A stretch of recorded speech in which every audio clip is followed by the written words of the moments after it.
እናቴ ለሰው እያሴረው ሴራ ለራስ ሆነለት።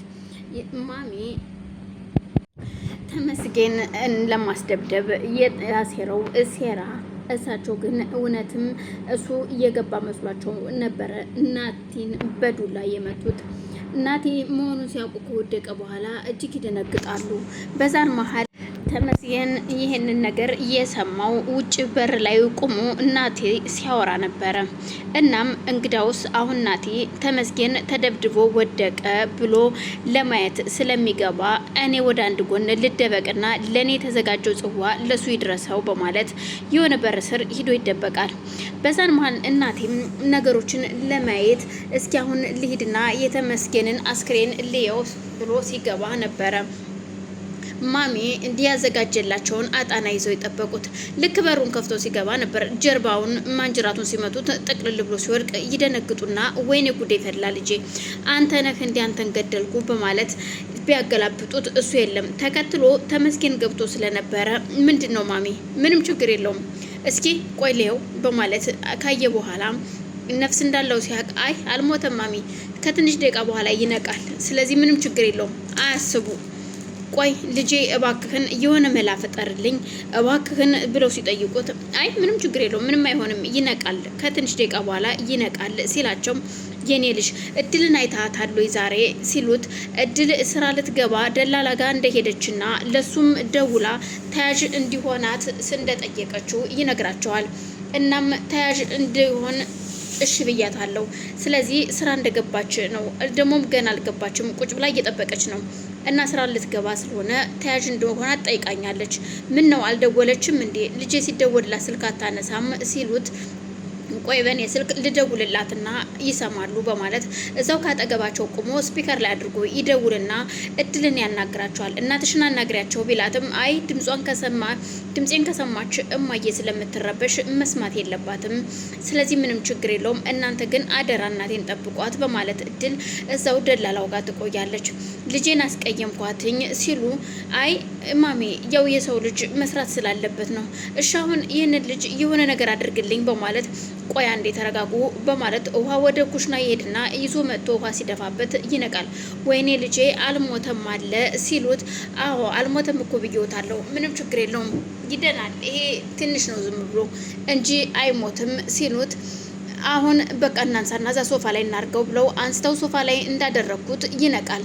ቆይን የምለው ግን ምን ሆነህ ነው በማለት አይ ሌባ መስሉኝ እኔ እኮ ነኝ የመታሁት ሌባ መስሉኝ ሌባ የመጣ መስሉኝ ነው በማለት ነገሩን ቢያሻሽሉትም ተመስገን ሁሉንም ሚስጥር ሰምቶ ስለነበረ ትሁት እንደመጣች ግን ቆይ ምንድነው የተፈጠረው ምን ሆኖ ነው ሲሉት አይ እዩልሽ እኔ እድልን ደብቋታል አግቷታል ብሎ ሲነግራቸው እሳቸው ደግሞ እንዴት እንደዚህ ያደርጋል ብለው ሲጠብቁት እንግዳውስ እሱ ተመስገንን እዚህ ጋር ባጣና ይምቱና ይጣሉት ከዛ በሞትና በሽረታ መሀል ሲሆን የት እንዳስቀመጣት የት እንዳገታት ይናገራል ብሏቸው ነበረ። እናም እሳቸውም የተነገራቸውን ነገር ስለሰሙ ያው አዘጋጅቶ አምጥቶ የሰጣቸውን አጣና ይዘው ነበረ። ልክ እሱ በር ከፍቶ ሲገባ እኔ መስያቸው ነበር የመቱት ቆየን ያህል ለምን እንደዚህ አይነት ተንኮልስ ያስፈልጋል ምን እያደረክ ነው ግን በማለት ናታልን ስትናገረው ትሁትም እኔ እንደዛ አላደረኩኝም አዎ ደግሞ እድልን አግቷታል የት እንዳደረጋት አይታወቅም እድልን አላገጥኳትኝም ግን ስራ መግሰራ ስላለባት ስራ ገብታለች ሰው ቤት ምክንያቱም የትምህርት ማስረጃ የላትም ስለዚህ የትምህርት ማስረጃ ስለሌላት ያላት አማራጭ ሰው ቤት ነው ሰው ቤት ከገባች ደግሞ ግዴታ ተያዥ መሆን ያለብኝ እኔ ነኝ ሲላቸው ቆይ ለምን ልጄ ለምን ሄደች ግን በቃ ሁላችሁም ክፉ ናችሁ ሲሉ እዩልሽ ማሚዬ አንድ ነገር ልንገርሽ የሰውን ክፉነት ሳይሆን ያንቺ እጅም አለበት እዚህ ውስጥ ምክንያቱም እኔ ከማስታወስ ከጀመርኩኝ እድልን እጠላታለሁ ምናልባት አላስታውሳትም ልረሳት እችላለሁ ስትይ ደጋግመሽ ስትናገሪ እድል ሰምታሻለች እናም ያ ነገርም ተስፋ አስቆርጧታል ይመስለኛል ለዛም ነው ስራ መግባት የፈለገችው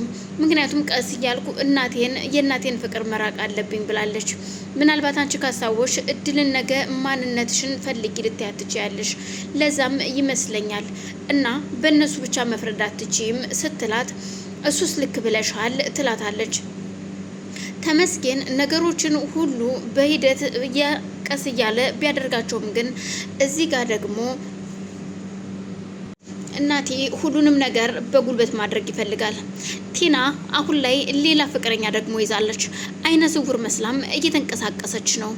እናም የያዘችው ሰውም የህገወጥ ገንዘብ አንቀሳቃሽ ሲሆን ያንን ህገወጥ ገንዘብ በቲና አካውንት እንዲቀመጥ እያቀረባት ሰው ነው።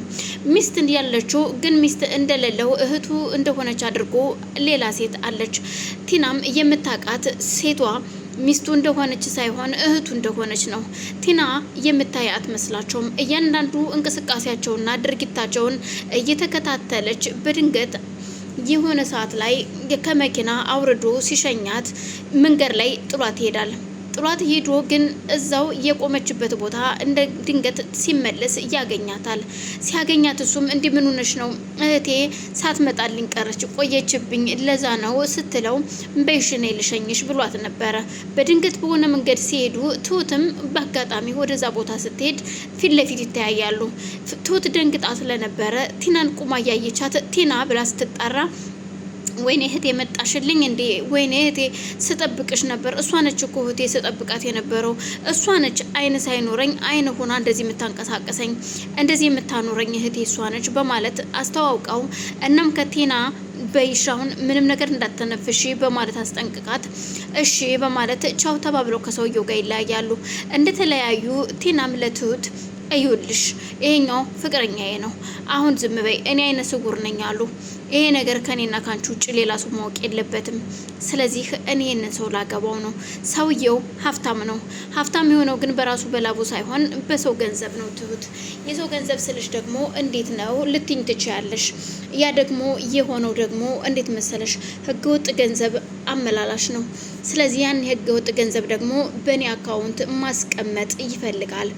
እኔ ደግሞ ያንን ህገወጥ ገንዘብ ለራሴ ወደ ራሴ የምፈልገውን ነገር አደርግበታለሁ ስትላት እንዴት እንደዚህ ታደርጊያለሽ? አንቺ አዙረው ወጥመድ ውስጥ እኮ ይከቱሻል ስትላት ብያዝም እንኳን መልስ አለኝ ከየት አመጣሽው ለምባለው መልስ እያንዳንዷ ማስረጃ ስለያስኩባቸው እነሱን አቀርባለሁ ትላታለች። እኮ እንዴት? ምክንያቱም እያንዳንዱ የሚያንቀሳቅሱበትን ማስረጃ የሚያወሯትን ሁለ ነገሯን ይዤባቸዋለሁ። እነሱ ግን ምንም የሚያውቁት ነገር የለም። የሚገርምሽ ነገር ባልና ሚስት ሆነው ግን እህትና ወንድም እንደሆኑ ነው ለኔ የሚነግሩኝ። ምክንያቱም እኔ ለነሱ አይኔ አያይም አይነ ስውር ነኝ መስሏቸዋል። ስለዚህ እንደዚህ አይነት ሰዎችን እንደዚህ ያደረጉ ማሞኘት ነው። በይሻ አሁን እኔ ሌላ ቀጠሮ አለብኝ ሂጂ ወደ ቤት ስትላት ደግሞ ወዴት ነው ሌላ ቀጠሮ እንዳለባት ነግራት ትሁትም ወደ ቤቷ ትመለሳለች። ቲናም ወደ ቀጠሮዋ ነበር ሄደችው። ወደ ቤት ስትመለስ ያየችው ነገር ሁሉ ግራ ያጋባል። ተመስገንና ናታን እባካችሁ ሁለታችሁም አትጋጩ ትላችኋለች። ሁለቱም እየተጋጩ ነበር። ተመስገንም ሽማግሌ ልክ ነው ሲላት በፉክክር ነው ወይስ እንዴት ነው?